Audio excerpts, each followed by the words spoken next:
Bienvenue à Culture Express. Pendant une heure de temps, nous allons décrypter l'actualité culturelle. Au sommaire, en actualité culturelle, le spectacle d'humour Moussari du Monde, la soirée BCBG Glams, l'ouverture de l'atelier du riz de son excellent Gérard Ouedraogo, la 3e édition du festival Les Voix du Faso, le théâtre avec Moi, Fardeau inhérent et surtout l'inscription des sites de métallurgie ancienne de fer au patrimoine mondial de l'UNESCO. Pour en parler, nous serons donc avec M. Jacob Bamogo, du festival Oued Bindé. En invité, nous recevrons M.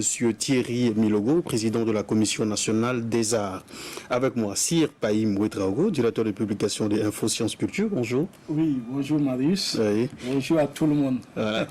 Et également avec nous, Jérôme Bationo de Studio Yafa. Bonjour. Bonjour et bonjour à tous les téléspectateurs de la RTV. Voilà. Et puis, Info Sciences Culture, c'est un bimensuel de la culture et des sciences. C'est le numéro 91 du 30 juin 2019. Qu'est-ce qu'on peut lire à la une de ce journal? À la une, c'est une rencontre avec un éminent scientifique. Oui. C'est le professeur Philippe Sankara et il a travaillé sur beaucoup de champignons au Burkina. Et la communauté scientifique mondiale, et notamment française, lui a donné son nom à un champignon. Ah oui? Oui. Et c'est une première... Et le champignon est baptisé comment? Eh bien, c'est le Resula Sankarari. Oh, wow. Voilà, donc je pense que vraiment c'est une victoire. Et justement, autre victoire, c'est ce qui passe à la une. On avait dit que le Burkina croise ses doigts. Vous avez dit ça tout de suite. C'est quand même l'inscription de notre 3e site sur la liste du patrimoine mondial. Je veux parler des sites métallurgiques là. Alors, et également, il y a le Bureau burkinabé des droits d'auteur. Nous avons établi une convention ensemble et nous avons décidé de promouvoir le droit d'auteur à travers une nouvelle rubrique. Ça, c'est nouveau, c'est newsy, c'est innovant également pour on vous dit tout dans une nouvelle rubrique sur le droit d'auteur. Justement. Et ça, je pense que les acteurs culturels seront servis. Et je dis aussi bravo à deux femmes, deux de nos chercheurs, qui ont quand même fait un travail scientifique sur la mendicité des mères de jumeaux. Souvent, on voit ces femmes-là avec des jumeaux dans nos rues, au niveau de certains axes, en train de mendier. Souvent, il faut se dire que ce n'est pas parce que forcément qu'ils n'ont pas les moyens qu'ils le font, quelquefois. Ça peut avoir un aspect culturel? Oui, bien sûr. C'est un phénomène et on peut parler d'aspect socio-culturel. Voilà. Bon, moi, je suis petit frère de Jérôme et souvent, j'en rire un peu avec la maman. Je lui ai demandé pourquoi elle n'a pas menti. Et du coup, on lui a dit qu'elle devait le faire. Mais bon, voilà, elle n'a pas vu nécessité. Maintenant, il y a des explications sur le plan culturel. Maintenant, il faut voir qu'il y a un aspect de plus en plus sociologique, vu que c'est des gens qui sont dans la rue, qui doivent mendier avec des enfants, quand on connaît un peu tout ce qu'il y a comme difficulté, comment arriver aujourd'hui à faire comprendre à ses parents et bien sûr à ceux qui ont toujours ces croyances-là qu'avec l'évolution de la société, ça il faut devient arriver difficile. à considérer que c'est une peut-être croyance. Trouver une formule compensatrice, à défaut de mendier, peut-être trouver une autre façon de faire. Mais quelle serait cette façon-là? Nous ne sommes pas les tenants de la culture. Je pense qu'il faut approcher quand même Dr Aude Nikiema et sa collègue, quand même, qui pourront quand même vous édifier choses. Mais en attendant, il faudra quand même parcourir le dit article. Mais ce qui est intéressant aussi, c'est le départ à la retraite vraiment d'une grande sommité dans le monde des sciences. C'est Dr Paco Sérémé qui a dirigé l'INERA au Burkina, qui a dirigé le CORAF qui regroupe au niveau régional africain et la communauté scientifique, les chercheurs. Il a été le boss là-bas. Et actuellement, l'ICRISAT qui coiffe un peu les actions de sciences, promotion de l'agriculture dans le monde, il est le président du conseil d'administration. Donc, vous voyez qu'à la une, c'est tous des gens vraiment... Et puis c'est bien étoffé. Un parfait maillage de sciences et de culture. Voilà. Et il faut ça parce que les artistes, c'est des créateurs, les chercheurs, c'est des créateurs. Donc, voilà, c'est un bon tandem. Et puis ça peut... franchement, il faut dire qu'il n'y a pas de culture culture, même en tant que tel, sans science. Et puis ça permet aussi au journal de tenir. Oui, effectivement. Et on remercie la communauté scientifique et celle culturelle, vraiment pour... même si on doit interpeller quand même les acteurs culturels à s'approprier davantage le journal, à s'abonner. Voilà, sinon les chercheurs, le monde scientifique, eux, ils jouent leur partition. C'est nos amis de la culture qui prennent un peu le pas. Mais ça va aller, on est confiants. Juste après ce qui suit, nous allons aller pour l'actualité culturelle.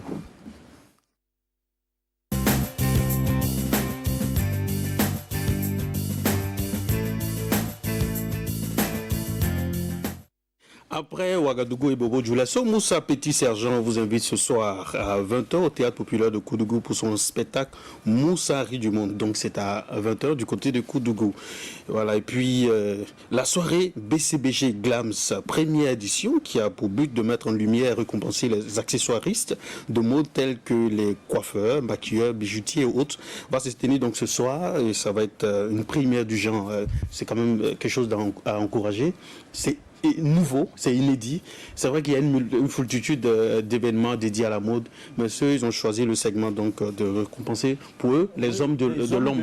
Voilà. Les hommes de l'homme, il faut ça, c'est comme dans le cinéma aussi, il y a beaucoup de techniciens, tout ça, donc il faut imaginer des festivals, des cérémonies qui permettent quand même d'encourager tout ce monde. Oui. Et quand on sait que, par exemple, chez nous en Afrique, particulièrement au Burkina Faso, les accessoires, notamment la coiffure, jouent un rôle très important, même dans l'identité de certains peuples, de certaines ethnies, que ce soit les bijoux et tout. Je pense que c'est une manifestation qu'il faut saluer. Il faudrait même d'ailleurs les demander de mettre en avant ces coiffures et ces accessoires qui viennent du terroir, et je pense que ça va... C'est pas un événement de trop. C'est pas un événement de trop.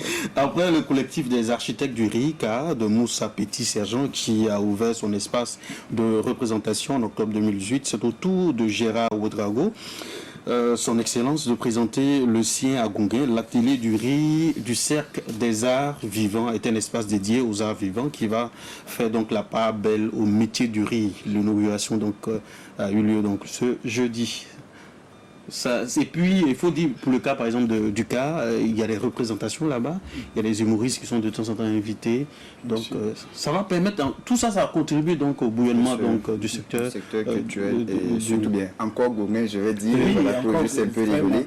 Mais ce qui est intéressant, c'est le quartier culturel par excellence. Voilà, ce qui est intéressant, c'est que ça, effectivement, ça va renforcer davantage les arts de la scène. Quand même, ça va permettre à ceux qui n'ont pas l'opportunité, bien sûr, que surtout quand on connaît un peu les humoristes qui n'ont pas quand même des cadres de création et aussi des cadres d'expression aussi facilement. Je pense que c'est mais à la longue, et si les gens ont la possibilité d'aller faire des spectacles là-bas, c'est-à-dire on découvre donc des spectacles dans ces deux différents espaces-là, est-ce que à la longue, ça va inciter les gens lorsqu'on aura des spectacles, par exemple à la Maison du Peuple, au Sénasa et ainsi de suite? Moi, je pense que nous sommes encore très embryonnés pour ce qui concerne l'existence des salles de spectacle au Burkina Faso, et je pense que chacun a toujours sa partition. Ça dépend de ce qu'on propose au public. Il y a des artistes qui, de façon annuelle, je vais citer les Ounazama et autres, qui ont toujours leur public, qui chaque fois à la Maison du Peuple arrivent à font le plein. Donc maintenant, ça dépend de ce qu'on propose au public, et on voit surtout que l'humour quand même en train d'exploser quand même au Burkina Faso, bien sûr dans la sous-région.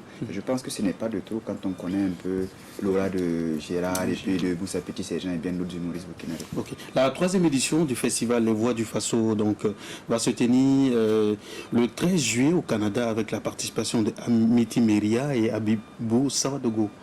Deux grosses têtes de la musique burkinabé. C'est quelque chose de magnifique. Et puis, il y a en tout cas ce foisonnement des activités culturelles du Burkina Faso à travers donc, le monde. Oui. Il y a beaucoup à dire, mais il y a surtout matière à encourager. L'Allemagne. Voilà, l'Allemagne bientôt. On sait que le Canada, il y a Luc Bambara, justement, avec voix du Faso. Il y a mon ami... Lonsili, Bébéto également avec son festival. Donc je pense que les Burkinabés de l'extérieur quand même à l'étranger quand même font beaucoup de travail assez important pour créer une saine émulation et bonne émulation pour la culture, et c'est tant mieux. Parce qu'il faut aussi que nos artistes arrivent à vivre à travers aussi ces différentes sorties. Et quand je prends par exemple l'exemple d'Abibou Savadogo, vous voyez que le fait même quelquefois même d'être suivi par des gens aux États-Unis, de faire beaucoup de sorties, ben, aujourd'hui c'est vraiment une dame, je peux dire, elle pèse lourd, comme on dit. Non, j'allais juste dire qu'il faut saluer ces événements, on en a déjà parlé ici une fois. Maintenant, c'est aussi de travailler à la pérennisation de ces événements. Il ne faudrait pas que ce soit des événements juste qui passent pour une fois et après on oublie. Et aussi que autour de ces événements, il y a une sorte de récupération. Parce qu'il faut craindre ça, bien sûr, pour avoir discuté avec des gens sur un événement. Politique, bien sûr, voilà, politique politicienne, je dirais bien politique politicienne, parce que ça peut jouer un peu à la crédibilité de ces événements et aussi même à la cohésion de ces Burkinabés qui sont à l'étranger. Il faudrait qu'autour de ces événements, on ne sente pas de coloration, d'appartenance, mais qu'on sente juste que c'est des Burkinabés qui se retrouvent pour magnifier la culture du Burkina, pour faire la promotion de la culture du Burkina. Et puis des événements comme la nuit d'une Faso d'Afani à Paris ou même d'Afani Fashion Tag en Allemagne. Oui, en plus donc du côté festif folklorique, il faudrait peut-être ajouter quelque chose et surtout l'aspect vente. Arriver donc à vendre. Du 10 au 13 juillet, l'association Weleni et la compagnie Gisèle Adandjian vous présentent donc la pièce Moi, fardeau inhérent de Guy Régis JR dans une co-mise en scène de Gisèle Adandjian et Edwige Kiantaraboum et une adaptation du texte et interprétation de Loy Guiré. C'est donc aussitôt à partir de 20h. Ça sera donc du 10 au 13 juillet. Nous partons donc pour une actualité majeure, l'actualité majeure sur le plan culturel de la semaine, peut-être on va même dire du mois et aller au-delà. De l'année. De l'année, pourquoi pas, voilà. L'UNESCO a inscrit les sites de métallurgie ancienne du fer du Burkina Faso au patrimoine mondial hier, donc vendredi 5 juillet 2019 à Bakou en Azerbaïdjan. Ces sites sont un bien en série composé de 5 éléments situés dans 5 localités. Bekui au bassin, Douroula, Bourjoumoun, Kindibo Nord, Kiwega Centre-Nord, Yamane Plateau Central. Ces sites comprennent une quinzaine de fourneaux debout, plusieurs restes de fourneaux, des amas de scories, des mines d'extraction du minerai, quelques traces d'habitation. À ces biens matériels s'associent des éléments culturels encore vivace. Et donc il s'agit du 3e bien burkinabé inscrit au patrimoine mondial après les ruines de l'Europénie. Bien culturel inscrit en 2009 et le complexe Doulouvé Arli Pendjari. Ce complexe est un bien naturel transnational que se partagent le Bénin et le Niger. Il a été inscrit donc en 1996, Pendjari, et étendu en 2017 à la partie burkinabé Arli. Donc on va recevoir avec nous M. Jacob Bamogo. Il est pour en parler parce qu'il a créé un festival, le festival Oued Bindé. C'est du côté de Kaya. Et il a beaucoup apporté.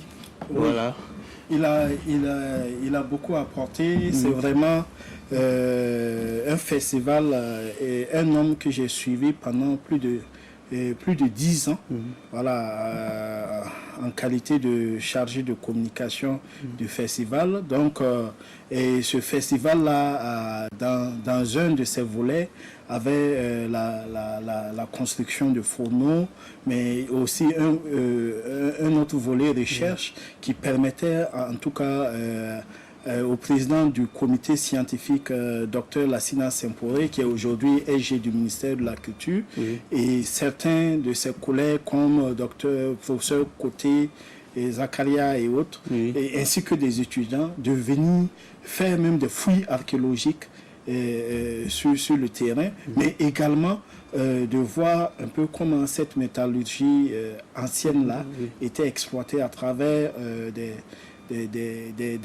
forgerons ou des familles de forgerons qu'on faisait venir du Burkina, mais d'ailleurs pour construire sur un site aménagé à Kaya. Donc franchement, je peux dire que c'est grâce à ce monsieur. Voilà, il faut le féliciter, il mérite très bien. Voilà, c'est vrai que voilà, on parle d'experts, il y a les docteurs et autres, tout ça, mais c'est ce monsieur, en tout cas vraiment humblement, ça veut dire qu'il a fait un travail inimaginable. Personne ne croyait vraiment en lui. C'est un travail de mise en lumière. Je vous jure que c'était quand même la galère il a cru, mais voici qu'aujourd'hui, je pense que, comme Bado a dit quelque part, bon, maintenant on peut vraiment mourir, quoi. Il peut mourir parce que, quand même, oui, parce que, au moins, voilà, voici un travail, un privé qui a lancé, et aujourd'hui, c'est le Burkina qui a... Comment est-ce que vous avez accueilli la nouvelle? C'était magnifique. Je ne m'en revenais pas parce que le matin, il y a un monsieur qui m'a appelé. Est-ce que les résultats sont tombés? J'ai dit vraiment, je ne sais pas. J'espère que ça va tomber et surtout la bonne nouvelle. Donc, j'étais très heureux et je suis très content aujourd'hui pas seulement pour notre association, mais pour le Burkina. Parce qu'à son temps, il y a eu vraiment des gens qui ont accepté de nous accompagner. Comme il le disait si bien, c'est plus de 10 ans qu'il nous a accompagnés, malgré nos moyens très très modestes. Et il n'y en avait pas, mais on avait envie. Et on savait qu'il y avait quelque chose, un jour, qui pourrait être quelque chose d'important. Quelle est la relation entre ces fourneaux-là et le festival Wetbindé? Bon, la relation est que je suis un fils de forgeron. Et avant qu'un président d'un pays disait que quand il parlait comme quoi en Afrique il n'y a pas de scientifiques, enfin, il n'y a pas de gens qui sont scientifiques, ils ne connaissent rien, je suis allé voir au village, je me demandais mais qu'est-ce qui se passe, comment on faisait pour avoir du fer. Il y a un vieux qui m'a dit, ah, lui il a fait, ça faisait 60 ans qu'il l'a fait. Il pense pouvoir le refaire. J'ai dit non, moi j'aimerais qu'on le fasse. Parce que c'est une science qui ne dit pas son nom. C'est une science non écrite, malheureusement.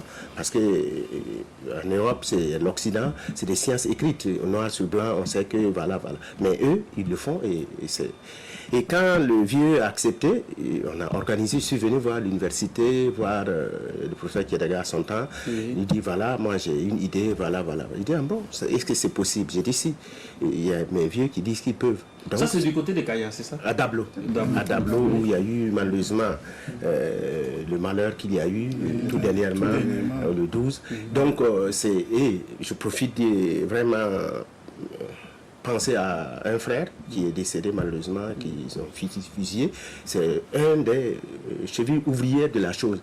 Depuis la première fois, c'est en 2005 qu'on a introduit ça, parce que le festival Wetbindé existe depuis 2002, ça fait 19 ans, et en 2005, nous avons commencé avec ça depuis Dablo. On n'avait pas fait ça à Kaya. Là, on a invité les professeurs. Ce qui veut dire donc qu'il y avait la présence des professeurs. Bien sûr. Et c'était à quel niveau? Ils intervenaient à quel niveau? Ils intervenaient, les scientifiques? Scientifiquement, ils venaient pour voir comment ça se passe.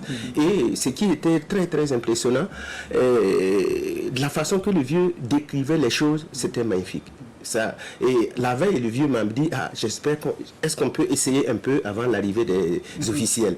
Et j'ai dit oui, moi j'aimerais voir avant les autres. Là, c'est quand même si curieux de voir comment ça se passe. Et ça a très bien marché la veille. Et le jour J, le vieux vous disait les choses vraiment proprement. Et ça s'est très très bien passé.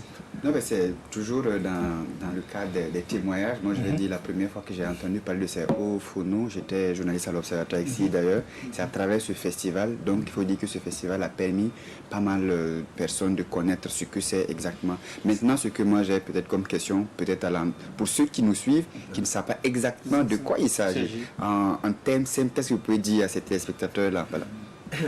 En termes simples, c'est que c'est la technique ancestrale qui nous permettait d'obtenir du fer sans attendre du fer du blanc. Parce qu'avant, il n'y avait pas du fer du blanc. Il y a eu l'âge de la pierre taillée, ainsi de suite. Donc l'évolution a fait que les forgerons ont fait cette découverte. Et si vous suivez, moi j'ai eu la chance d'aller même sur beaucoup de familles de forgerons, pas à Dablo, mais dans d'autres villages, pour comprendre mieux encore la technique qu'ils procèdent pour d'abord trouver le minerai, et puis extraire, et après maintenant la technique d'extraction. En fait, moi, je voulais dire que présentement, ça veut dire qu'il y a un travail qui est là, visible, c'est à Kaya. C'est le site où on a les fourneaux. Justement, pour rebondir au Burkina, en Afrique, on ne parle pas de hauts fourneaux, c'est les fourneaux. Pratiquement, c'est en Europe et ailleurs qu'on voit ça. Mais par exemple, moi, il faut que, par exemple, ce que Jérôme disait tout de suite, il faut que les Burkinabés s'approprient le site qu'ils vont visiter. Par exemple, l'année passée, moi, j'ai amené la famille, toute la famille, visiter les fourneaux. Et ça tombe bien, c'est les vacances. Voilà, c'est ça, le site. Oui. Donc il faut de la curiosité.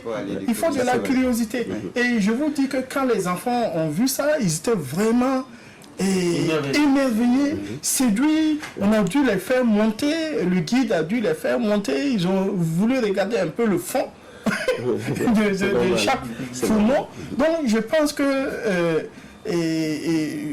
le fait d'avoir inscrit cette métallurgie quand même au patrimoine, ça va éveiller aussi la curiosité de bien le Burkinabé, en commençant même par les populations du centre-nord.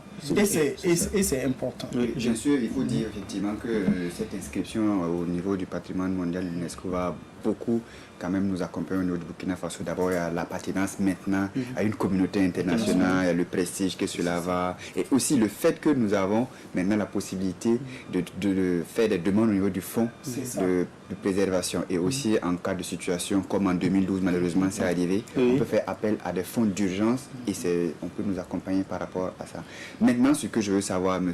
Bamoro, au niveau de votre localité là-bas, qu'est-ce qui est fait concrètement, même pas les populations, parce qu'il faudrait que les populations au niveau local aussi puissent être bien sûr associées à la préservation bien sûr de ces sites. Il y a le comité local de gestion et tout. Qui est à la base de tout ce que nous connaissons un peu, qu'est-ce que vous comptez déjà faire pour la suite? Oui, sur place déjà il y a un comité de gestion qui existe et dont je suis, notre association est membre de l'association qui gère les anciens fourneaux.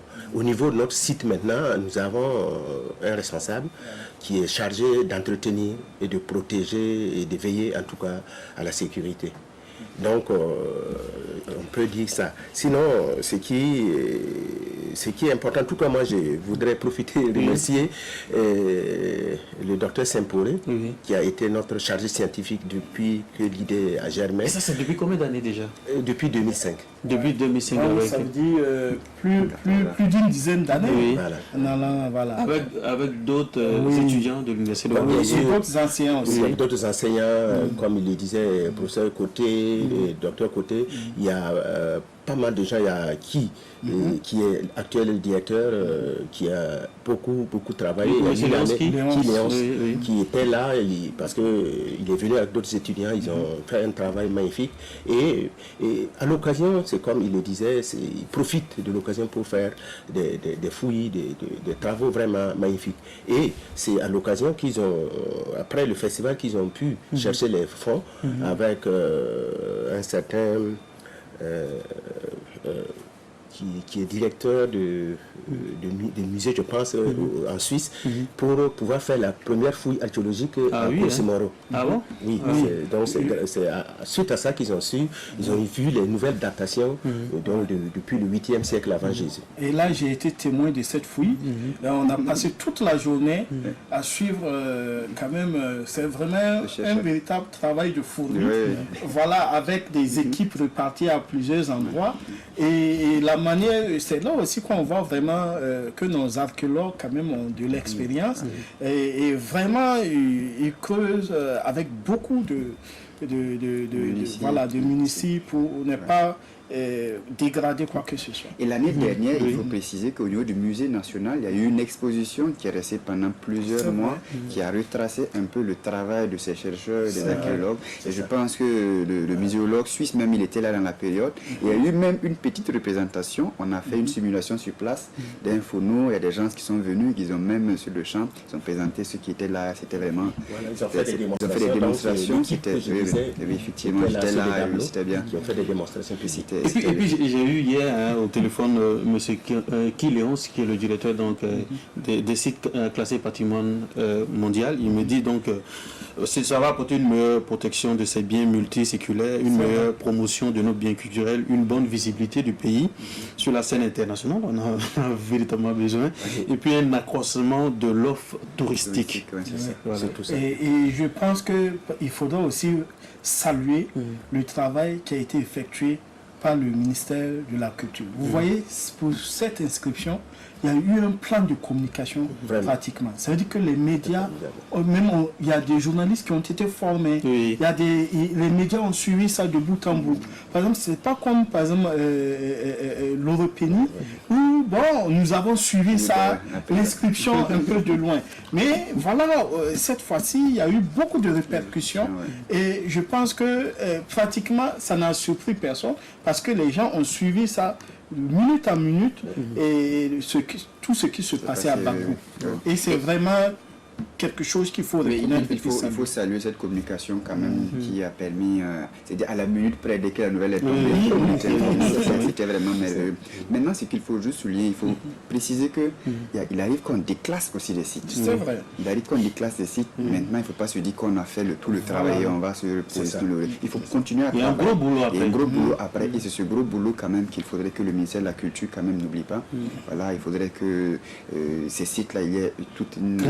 L'attractivité, mais aussi même la préservation de ces sites. Il est arrivé dans certains pays, juste pour des autoroutes, on a dû déplacer les autoroutes à des centaines de kilomètres pour dévier, pour ne pas passer près de certains sites qui ont été classés patrimoine mondial.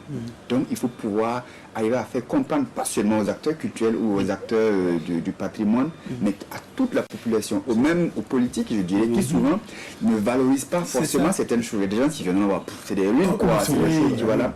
Et dans la dynamique, les gens ne sont pas valorisés ça et on peut déclasser ça un jour ou l'autre. Donc il faudrait travailler à cela et je pense que ça doit être un grand travail. Pour finir, M. Bamogo.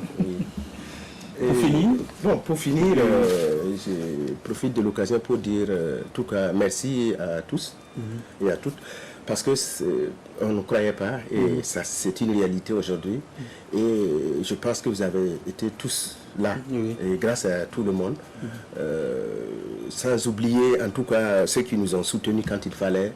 Je veux dire notre parrain qui a été 3 fois parrain, l'actuel président qui a été parrain du festival, qui nous a soutenus à son temps quand c'était très très dur. Et la presse. Toujours la presse. Oui, c'est vrai. Même quand on parlait que j'ai pleuré et tout, c'est grâce à la presse. C'est en 2009, non, ou c'est 2012 2012. Qu'est-ce qui s'est passé exactement? Ce qui s'est passé, c'est dramatique et c'est vraiment ça. Et l'eau a tout emporté. Et d'autres, le fourneau, et l'autre était obligé de prendre des supports pour d'autres sont inclinés comme ça, mais c'est imaginable. Et puis avec la contribution de la presse. Et puis la contribution de la presse, vous ne savez pas pourquoi j'ai pleuré. Personne ne le sait, c'est normal. Parce que à son temps, à l'âme de mon épouse, elle a dit, au lieu de payer et de construire des villas ou des célibataires, on va louer et puis vivre heureux. Tu construis, tu fais des trucs comme ça, tu mets tout ton argent dans ça. Et quand je suis arrivé, je trouvais que vraiment, ce qu'elle me disait, c'est réel, et voilà, tout est fini, quoi. Donc, c'est ça qui m'a fait ça. Moi, j'ai vu ces images et du coup... voilà, j'ai essayé de mobiliser quand même les différents confrères pour qu'on puisse quand même soutenir quand même cette œuvre titanesque. Et voilà, Dieu merci, il y a des gens qui ont répondu. Et voilà, aujourd'hui, il y a eu, pourquoi pas, un impact positif aussi sur le Burkina. Bien sûr. Et en faveur du Burkina, et c'est tant mieux. Même les chercheurs le disaient. Et je profite justement pour dire merci à Koudougou, Jean-Paul Koudougou, qui m'a accompagné à son temps et on a eu le soutien de la Fondation Presse Classe pour pouvoir faire des supports et les reconstruire. Sinon, c'était fini. Merci bien, M. Jacob Bamogo, d'être passé, donc, qui vous dit grand merci. Promoteur du festival Oued Bindé, qui a beaucoup donc contribué à la mise en lumière. Donc. Merci bien. Et je vous invite justement au 20e... 20e édition. Pardon, 10e édition, le 20e anniversaire du festival de Bindé. Ça sera où? À Kaya. Quand plutôt. C'est en novembre, octobre-novembre 2020.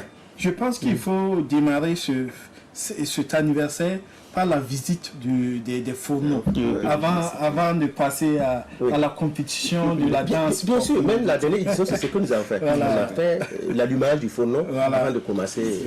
Merci bien, monsieur Jacob Amourou. Voilà. Après donc ce qui suit, nous allons recevoir notre prochain invité. Voilà, avec lui, on va parler donc du statut de l'artiste. Donc juste après ce qui suit.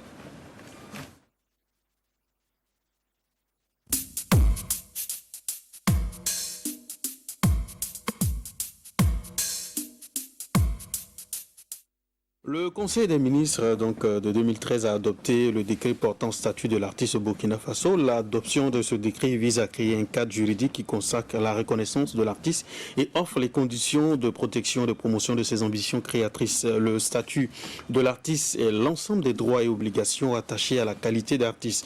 Le décret est l'aboutissement du processus de réflexion sur les conditions de vie et de travail des artistes burkinabés entamé depuis 2001. Pour en parler, nous recevons donc M. Thierry Milogo, président de la Commission nationale des arts. Bonjour Monsieur Milogo.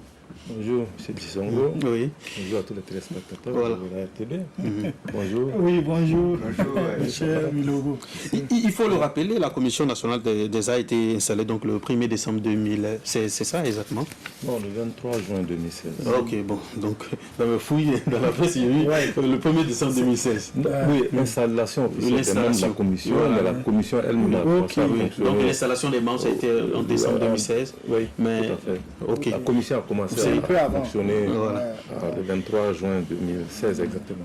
Moi, ma première question, c'est quel est le rôle donc de la Commission dans la matérialisation même du statut de l'artiste?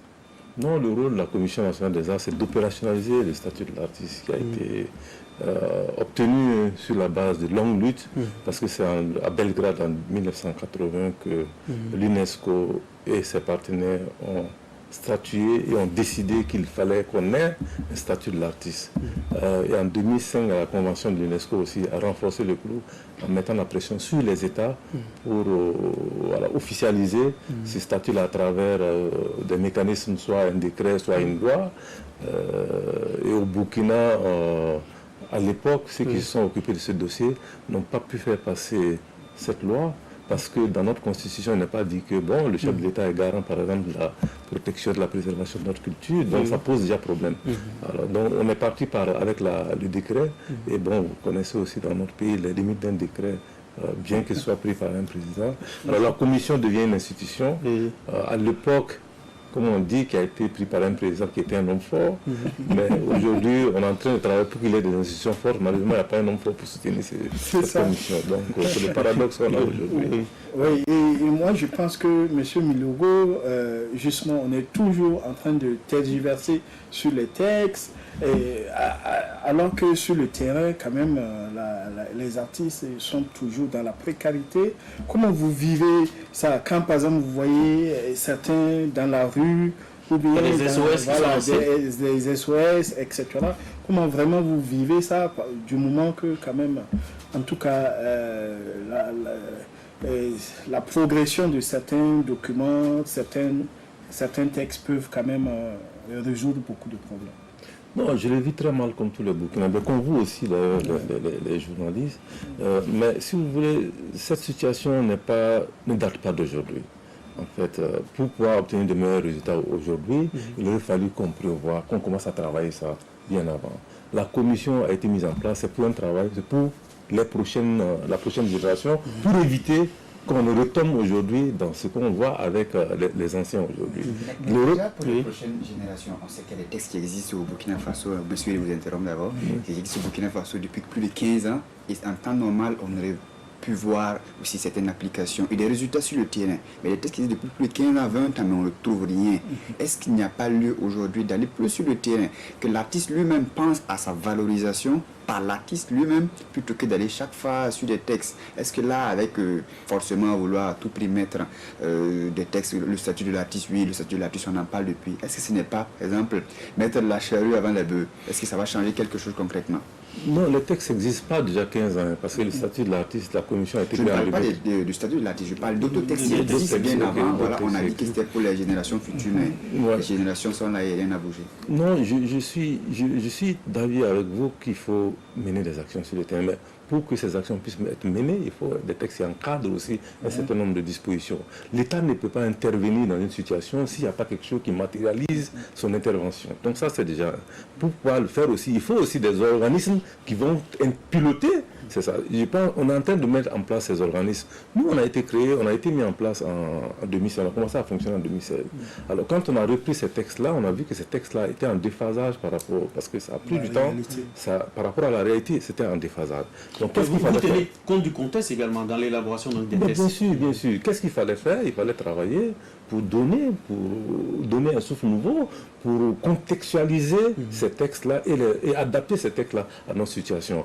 Mais il faut reconnaître qu'un bon texte ne pourra pas régler la question de l'artiste au Burkina. Il faut que les artistes eux-mêmes travaillent. Ces textes-là, cette commission qui existe aujourd'hui, peut accompagner à travers 2, 3, 4 mécanismes. Ces mécanismes déjà, c'est de faire en sorte qu'effectivement l'artiste soit reconnu comme un travailleur, qu'il ait droit à une carte d'artiste professionnel, qu'il ait une sécurité sociale assurée, qu'il participe éventuellement, soit à travers un syndicat ou à travers un collectif d'employeurs, à une convention collective qui peut être montée pour accompagner ceux qui sont déjà des artistes qui travaillent déjà. J'arrive. Et ensuite, pour les cas des indépendants, il faut qu'on regarde avec les structures qui existent, comment on peut accompagner ces indépendants-là. Et nous, déjà, on a commencé à imaginer un mécanisme d'accompagnement. Est-ce que la difficulté ne se situe pas justement à ce niveau? Parce qu'on aura artistes professionnels, artistes indépendants. Oui. Comment est-ce qu'on pourra donc choisir qui est artiste professionnel, qui est indépendant? Ça ne va pas créer des frustrations, des problèmes? Non, pas du tout. Si vous faites de la musique aujourd'hui, si vous écrivez, si vous faites de la peinture et tout, vous pouvez être un artiste. Tant que vous ne vivez pas de votre art. Un artiste professionnel, c'est celui qui vit de son art et par son art. Comment est-ce qu'on définit celui qui vit de son art? Non, mais ils le diront. Il n'a pas d'autre boulot que ça. Quelqu'un qui vous dit je n'ai que ça comme boulot, ça veut dire qu'il ne vit que de ça. Mais le seuil, pour dire vivre que de ça, le seuil, c'est une vie modeste, c'est quel type de vie C'est à partir de quel type de vie de mesure pour quelqu'un qui va dire que quand on connaît un peu la réalité de nos artistes au Burkina Faso, plusieurs artistes vous diront que je ne suis qu'artiste parce que souvent ils sont frustrés quand tu demandes, en plus de la musique, par exemple, qu'est-ce que tu fais, ils sont frustrés, une frustration bien sûr légitime. Mais la réalité, elle est là. Beaucoup d'artistes font autre chose. Aujourd'hui, moi je prenais des cas très simples. Un artiste musicien, j'en connais plein qui ont du talent, qui ont de la renommée, qui ont du succès, mais qui à côté de ça ont un maquis bar. Et il vit également de ça. C'est un maquis bar, c'est du commerce qu'il fait. Ou un autre qui a, je ne sais pas, un centre de, je sais quoi, de création, de quoi. Qu'est-ce qu'on fait de ces gens-là? Parce que la difficulté va se trouver à ce niveau. Alors, si on les considère comme des travailleurs, ça veut dire pour pouvoir vivre, il faut travailler. C'est aussi simple que ça. Parce que si tu es un travailleur, le travailleur, il gagne à travers quoi? À travers son travail. Le statut va régler quoi? Le statut est un organisme pour réguler. Oui, je suis tout à fait d'accord. C'est un organisme pour accompagner. C'est un organisme pour mettre en place des conditions pour que les choses avancent. Aujourd'hui, quand vous êtes un artiste, si vous voulez être considéré par exemple comme un travailleur, il faut que, sur le plan fiscal, par exemple, que vous ayez un numéro d'identification fiscale. Le rôle de la commission, c'est aujourd'hui d'aller négocier. Il y a la possibilité de le faire. C'est déterminé? La possibilité existe déjà. Non, le taux, on est en train de négocier, parce que le taux actuellement, je crois qu'on veut négocier le taux pour que l'artiste paie à peu près 10%. C'est pas un problème. Mais déjà, ce mécanisme existe. Un artiste va avoir un numéro IFU. Ce n'est pas peut-être identifié spécifiquement pour les artistes. Et vous imaginez, il y a d'autres secteurs d'activité. Moi, je suis tout à fait d'accord. Je comprends que le secteur de la culture des arts a une spécialité, une spécificité par rapport aux autres secteurs. Les gens qui sont dans la création, on ne peut pas les classer comme ceux qui font du business au quotidien. Je suis tout à fait d'accord, je suis tout à fait d'avis. Mais quand on se retrouve aujourd'hui à parler d'industrialisation de la culture, de parler beaucoup plus de l'aspect économique et tout, on ne peut pas demander une chose et sur le plan fiscal, on veut qu'on ait plus d'avantages et autres. Parce que pour moi, un artiste, c'est un travailleur comme tout autre travailleur au Burkina Faso. Si le statut doit pouvoir peut-être clarifier son travail, oui, mais de là à vouloir utiliser ce statut pour demander des allègements à tout vent, je ne suis pas totalement d'avis. Oui. Non, bon, moi j'aimerais tout simplement, en tout cas, encourager M. Miloro dans le travail qu'ils sont en train de faire. Mais moi, ce qui m'intéresse, c'est de voir, est-ce que c'est pas mieux d'opérer aussi des changements de mentalité, déjà, même à partir même des plus hautes autorités, et jusqu'à la base. Par exemple, je prends un exemple. Vous allez voir, par exemple, des artistes aller jouer chez une autorité, et après, le monsieur dit, bon, ok, tu prends ça là, mais attendez. Il n'y a même pas signé de contrat pour aller voilà, jouer. mais donc ça veut dire que en fait, cette autorité-là n'a rien compris dans la professionnalisation de la filière de l'artiste. Et ou bien, tout simplement, au niveau des populations, bon, nous utilisons pas mal de produits des artistes et de manière, comme on dit, exagérée, sans quand même payer quand même un minimum, en retour un minimum. Je parle même les anniversaires, les mariages et tout ça dans nos voitures. Il faudra qu'on essaie un jour de se préparer à payer, parce que je sais qu'au niveau du BBDA, voilà, du BBDA, les textes existent. Le jour qu'on va appliquer ça, vous allez voir des Burkinabés, je vous dis non, on ne paye pas. Alors qu'ils sont les premiers à dire non, franchement, on ne comprend pas pourquoi les artistes sont dans cette situation. Donc, on ne peut pas vouloir une chose et son contraire. Moi, je voulais juste dire que déjà, le travail de la commission est à saluer. Pour beaucoup de choses dans ce monde, il faut d'abord arriver à baliser, à mettre des textes pour encadrer pas mal de choses. Mais déjà, il ne faudrait pas que ces textes, au lieu que ça vienne accompagner, ça vienne créer plus de frustration. Ça va créer d'autres choses et tout. Parce que déjà, même, je vais souligner, quand on entend certains artistes ou certains groupes d'artistes qui sont dans des associations et autres, pour eux, le problème aujourd'hui, si on a le statut de l'artiste qui est réglé, le salut va tomber du ciel. Je dis, ah non, il faut faire très attention. Non, il faut savoir que la finalité du statut de l'artiste, en fait, c'est de préserver la dignité des artistes, c'est d'organiser leur domaine d'activité, c'est aussi de promouvoir des situations financières, sociales et les protections sociales. Deuxièmement, on est tous conscients qu'il y a de gros efforts à faire concernant le statut de l'artiste. Parce que, effectivement, quand vous parlez des gens, on utilise les artistes, puis ils ne sont pas bien rémunérés. Il faut qu'on travaille tous ensemble là-dessus. Parce qu'on le dit, nul n'est censé ignorer aujourd'hui la situation de l'artiste. Donc, c'est ensemble qu'on doit travailler pour que l'artiste puisse être rebonifié dans sa fonction d'artiste. Imaginez un Burkina sans artiste, sans tableau, sans musique, sans livre. Ça va être un Burkina très fade. Donc les artistes jouent un rôle social très important. Il nous appartient, nous tous, de travailler pour cela. Il nous appartient aussi, quand on les utilise sur un plateau, de pouvoir formaliser par un contrat clair où les rémunérations sont conséquentes. C'est-à-dire il faut qu'on revoie tout ça. Donc le travail a commencé, la sensibilisation a commencé. Si vous vous rappelez au niveau du FESPACO passé, c'est-à-dire les plateaux qui étaient organisés dans les quartiers, on leur donnait 50 000 francs. Mais pour cette fois-ci, c'est passé entre 150 000 à 300 000 francs par artiste. Ce qui veut dire déjà qu'on a déjà gagné. Ceux qui faisaient le grand playback, au lieu de donner 500 000, on est passé à 750 000. Ça veut dire que déjà là-dessus... Pas le playback. Non, le live plutôt. On est passé à 750 000. Ça veut dire qu'on a déjà gagné. Oui. Monsieur Miloro, moi je voudrais qu'on parle sur le plan sanitaire et au niveau de des cotisations. Déjà sur le plan sanitaire, qu'est-ce qui va concrètement changer? Il aura une mutuelle de tout, et au niveau de la cotisation, comment est-ce que les artistes pourront cotiser? Alors, on est en train de travailler pour mettre en place un mécanisme. On a prévu ces jours-ci des rencontres avec la Caisse de sécurité sociale pour en parler. Vous savez, normalement, pour qu'un travailleur doit pouvoir bénéficier d'une retraite, cotiser 180 mois. 180 mois, ça correspond à peu près à 15 ans. Voilà. Les artistes, on vient de parler de leurs problèmes aujourd'hui, ça veut dire que les artistes ont une intermittence au niveau de leurs revenus. Aujourd'hui, il sort un bon un bon produit, c'est-à-dire qu'il faut attendre encore quelques années pour qu'ils puissent ressortir. Donc ils évoluent en dents de scie sur toute la ligne. Donc aujourd'hui, pour amener un artiste à cotiser de façon régulière et constante pendant 15 ans, c'est extrêmement très difficile. Donc déjà, nous, c'est d'aller négocier avec la CNSS et les organismes qui s'occupent de cette question-là.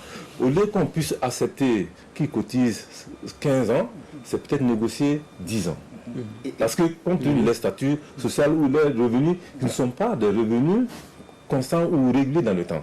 Je suis d'avis avec vous, monsieur Milego. Maintenant, ma préoccupation, quand on sait qu'il y a des périodes de vaches grasses et des périodes de vaches maigres, quand on est en période de vaches grasses, pourquoi ne pas penser à des périodes de vaches maigres pour pouvoir être dans cette quand même homogénéité sur sa carrière. C'est très important aussi. J'en venais, parce que si vous voyez, c'est pour ça qu'on est en train de revoir au niveau de la caisse de sécurité sociale, des dispositions éventuellement pourraient être prises pour que quelqu'un qui est dans sa période de grâce, par exemple, qui puisse aller cotiser pour 10 ans, pourquoi pas, qui puisse aller cotiser pour 5 ans, ça c'est bien possible déjà. Même sans notre intervention, je pense qu'au niveau de la caisse de sécurité sociale, c'est bien possible. On coupe directement la source ou c'est volontaire? Non, la personne volontairement va. Là encore, c'est. Oui, mais c'est pour ça que je dis qu'il faut que les artistes eux-mêmes soient sensibles. Le statut ne va pas changer quelque chose considérablement dans leur vie, dans leur carrière. Si eux-mêmes ne sont pas consciencieusement d'abord la vie. Il y a déjà ce qu'ils vont obtenir à travers leurs prestations. Il y a aussi, il faut imaginer que les organismes collecteurs comme DVDA, c'est-à-dire qui leur donnent par exemple des rémunérations tous les 3 mois, je crois, c'est-à-dire c'est de voir ceux qui ont déjà cotisé, comment une partie peut être récupérée pour contribuer à leur cotisation, par exemple là-bas. Il y a aussi des organismes qui peuvent accompagner, c'est-à-dire l'État, le pouvoir public, compte tenu du fait que les artistes contribuer à ce que le bouquin ne soit pas fade. C'est-à-dire il faut quand même qu'on puisse les reconnaître ça et puis vont accompagner à travers un certain nombre de contributions ou de mécanismes qui peuvent sur le plan sanitaire. Sur le plan sanitaire, il y a une mutuelle de santé qui a été mise en place qui s'appelle MSA. Alors MSA a été mis, on est en train de réfléchir sur la réorganisation des MSA pour l'adapter au contexte. Aujourd'hui, quand j'ai demandé les chiffres, il y a à peu près 40 personnes qui ont souscrit. Alors que la souscription, c'est 2500 francs de frais d'adhésion et c'est 28 000 francs à peu près par an pour bénéficier d'une prise en charge autour de 80%. Mais les gens ne souscrivent pas. Est-ce qu'ils ont l'information? L'information, je pense qu'ils l'ont, parce qu'il y a un travail qui est fait. MSA a déjà eu à signer plusieurs conventions avec les districts sanitaires et tout, qui permettent déjà de recevoir ces artistes qui adhèrent. Donc, il y a ça. Hier, j'en parlais avec le ministre de la Culture. Je disais qu'il faudra qu'on redonne une plus grande visibilité à MSA, remettre un conseil d'administration qui va être au-dessus de ceux qui sont là pour la partie opérationnelle et puis permettre à une plus grande visibilité au niveau des artistes et tout pour accompagner. Parce que quand on regarde aussi au niveau de la télé, un artiste qui n'arrive pas à payer ses médicaments, ça fait toujours mal. Ça fait toujours mal. Alors qu'aujourd'hui, on met en place des instruments, il faut que les artistes acceptent d'utiliser ces instruments-là. On est conscient qu'il y a des efforts d'étoffage à faire et de renforcement des capacités de ces institutions-là. Et je pense que ça, on va en discuter. Monsieur Miloué, est-ce que MSA, c'est mutuelle de santé des artistes, c'est ça? C'est ça. Ok, alors, je voudrais savoir, les artistes qui avaient déjà leur mutuelle, parce qu'il n'y a pas longtemps, on a reçu... je pense que c'est la même mutuelle. Voilà, si c'est la même mutuelle, justement, c'est la bienvenue parce que apparemment, eux aussi, ils traînent beaucoup de difficultés. Et même, il semblerait que ils doivent même, comme on dit à certains employés ou des dettes à éponger.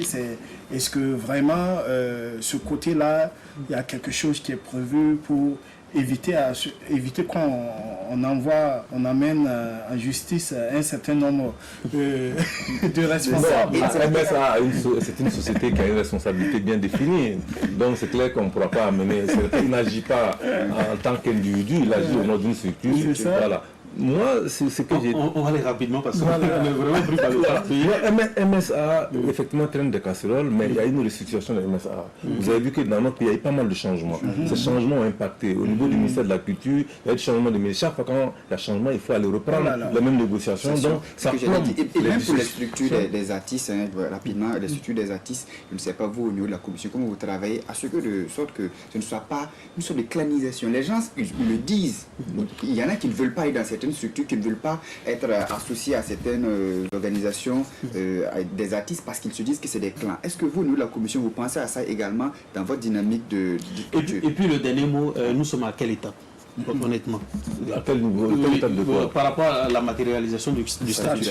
Et non, le statut est déjà bien lancé. Bientôt, on va faire de la communication sur les conditions d'octroi de la carte professionnelle d'artiste. Ça, c'est déjà bien. Ça va permettre aux artistes de se déplacer. La mobilité des artistes, c'est un problème aujourd'hui. Si la personne détient une carte professionnelle d'artiste, ça va faciliter l'accès au visa souvent au niveau des ambassades déjà. Ça, c'est déjà un grand pas. Et ça, je pense que avant la fin de l'année, on pourra commencer à délivrer les premières cartes, ce qui veut dire qu'il y a un gros travail qui est déjà fait. Maintenant, pour la question sociale, c'est-à-dire c'est de poursuivre les négociations avec les partenaires, c'est de poursuivre avec le ministère de la Culture des actions pour renforcer, c'est de restructurer MSA. Comme je dis MSA, c'est vrai qu'il y a une personne qui dirige, mais si les gens ont des problèmes avec cette personne-là, ça c'est pas, mais c'est la structure qui dirige, qui accompagne. Je pense qu'il faut qu'on aille au-delà des individus pour pouvoir mettre un instrument en place qui va nous jouer. On va étoffer MSA à travers un bon conseil d'administration qui va être mis en place. Il y aura plus de visibilité. Merci bien, Monsieur Milogo. Voilà. C'était Culture Express de cette semaine. Nous avons reçu donc Monsieur Jacob Bamogo et Monsieur Thierry Milogo, avec moi, Sir Païm Ouedraogo du journal Info Sciences Culture, Jérôme Belélé de Studio Yafa. On se retrouve donc la semaine prochaine autour d'un autre sujet. Ciao.